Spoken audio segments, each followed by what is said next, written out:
Ah, tá gravando? Tá gravando. Sim, mas reinicia. Por que reiniciar agora que começou a gravar? Ah, porra, peguei todos. Não tem zoom?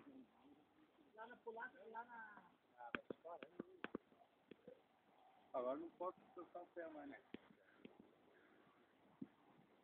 Ó o bombeiro chegando. Dúvidas?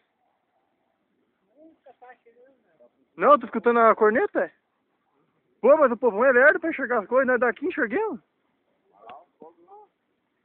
Olha que queimar a casa do bombeiro.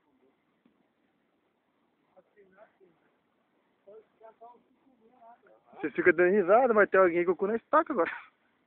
Olha o fogo lá.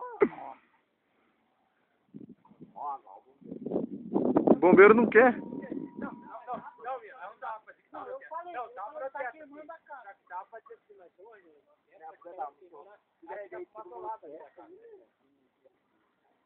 Ó, o bombeiro lá ainda.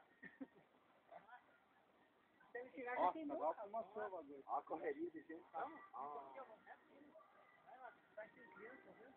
Ah, cala a boca, ó. Eu tô desejando mal, hein?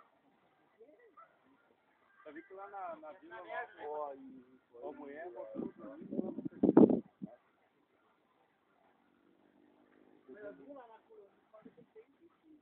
a mulher morreu dormindo, se você já dormiu, a mulher ficou ele bateu na vela, caiu no colchão, Encostou a viatura lá. Ah, desligou a corneta, pois a corneta assustar o fogo.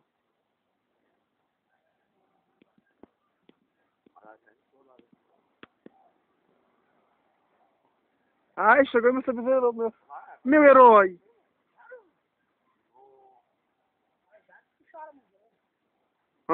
Vamos ver se vocês estão fazendo o padrão igual ensinaram aqui no quartel. Tem que ser no padrão, senão vai ter que repetir. Eles já erraram que demoraram chegando no evento, né?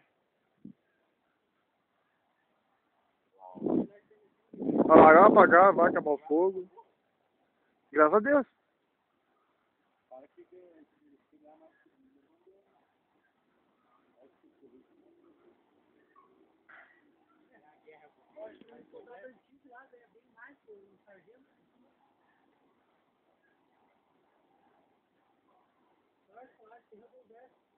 Nunca era o exército, polícia militar.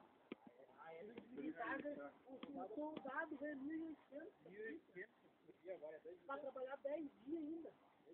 E 10 dias? Trabalha 10 dias, folga 5, porque é 24 para 48. Bombeiro chegou.